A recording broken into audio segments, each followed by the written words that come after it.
last weekend, he's playing baseball. And he's on a travel baseball team. Now you're all rolling your eyes saying, oh, Rubio, not one of those guys. You're not a baseball dad. No. We're not. It's not a super serious travel baseball team. Like the entire summer, I think they have 3 or 4 tournaments total. We're not traveling to Guam to play people in the Dominican Republic and all that stuff. Yeah, Chastity Love taught at RB. Yeah, he's great. And it's not one of those super serious things where every kid's got eye black and all that. The coach actually is very serious. And he does a great job of, okay, guys, not allowed to wear eye black. You're not allowed to wear sliding mitts. Sliding mitts are just basically oven mitts that kids wear because they can't hurt their hands when they slide or something. It's kind of pathetic, to be honest with you. And I wouldn't have allowed my kid to wear that anyway. But this is a good group of parents. It's a good group of kids. And when you're on a travel ball team or any sports team, you know, number one, you want to win. Obviously, you want to learn the rules. You want to play well. You want to learn to win. You want to have confidence. You want it to be a building up thing. So this team has been right on the cusp, let's just say right on the cusp of greatness for a long time. Out of, say, 10 games, I think they've only won like 2 or 3, maybe, but every single game, it's kind of close. Then all of a sudden they have one inning where one error leads to another error, and then the wheels kind of come off, and we just can't put it together. But like I keep saying, we're right on the cusp of getting it. And so Friday they had a game, lost, pretty darn close. The other team was okay.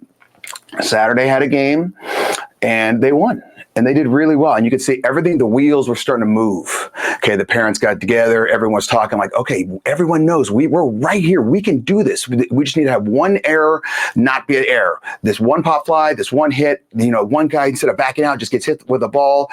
And this coach does a very good job of being motivating with this players, not just motivating, and not just one coach, both coaches. There's 2 very good coaches.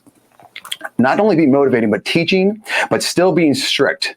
Because with any of my Damon's, his coaches, I always tell them right off the bat, I go, the sterner you are, the stricter you are, the more mean you are, the more right in his face you are, the better he will play.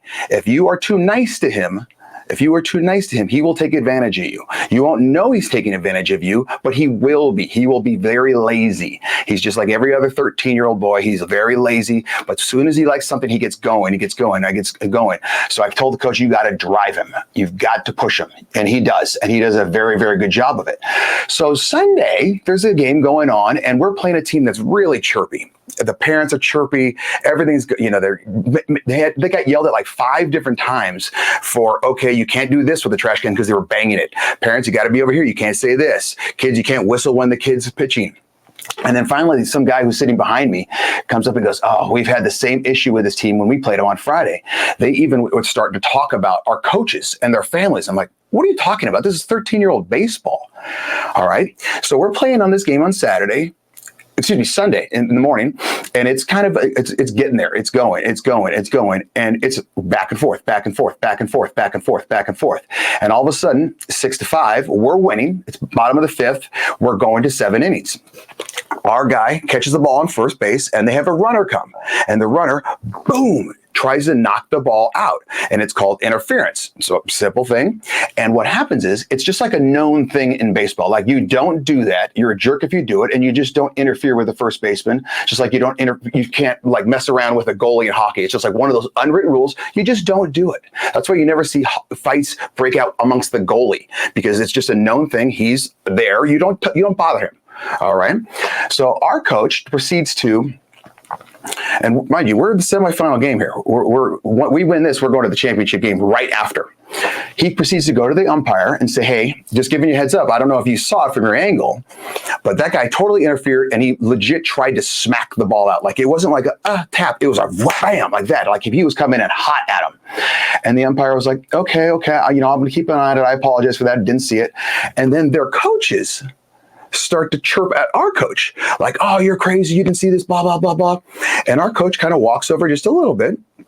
Our coach is a thick, stocky guy. I mean, he's no more than 6 foot at tall, but he's about probably 220, but he's thick. I mean, he looks farm-fed. And he kind of walks over because they keep talking about him. And then the opposing coaches say something about his wife. Like, they literally say, oh, yeah, but your wife, blah, blah, blah. and boom, our coach, you can just see it, and he snaps, and he gets right in his face, and he's like, "What? Don't you talk about my wife? Number one, you guys are out of bounds with the interference, and now you're talking about my family. What the hell are you doing? What the hell are you doing?" And their coach starts to like bump him, and all of a sudden the other coaches come and go like this. Umpire comes, says, "Game's canceled, game's canceled." Umpire goes up to his car, the ref goes up to his car, both coaches go over here, both teams go to their dugout, and we're like, what's happening here? Like, what is going on? Because it all happened within probably 10 seconds, maybe. And so all of a sudden, the coaches go up to the umpire, and the head of the tournament's there, and they're talking and talking and talking, and he finally just says, we all thought he was going to say, there's only 2 innings left. This team's obviously winning. That would be us. Let them win. They go to the championship. The game was called. They decide, no, the only fair thing to do is have both teams lose.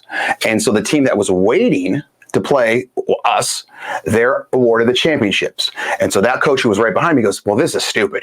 He goes, they should totally let you guys play. We would totally play you, because they were coming from Boise, so they had a ways to go, or Tri-Cities, excuse me. And so here's the thing.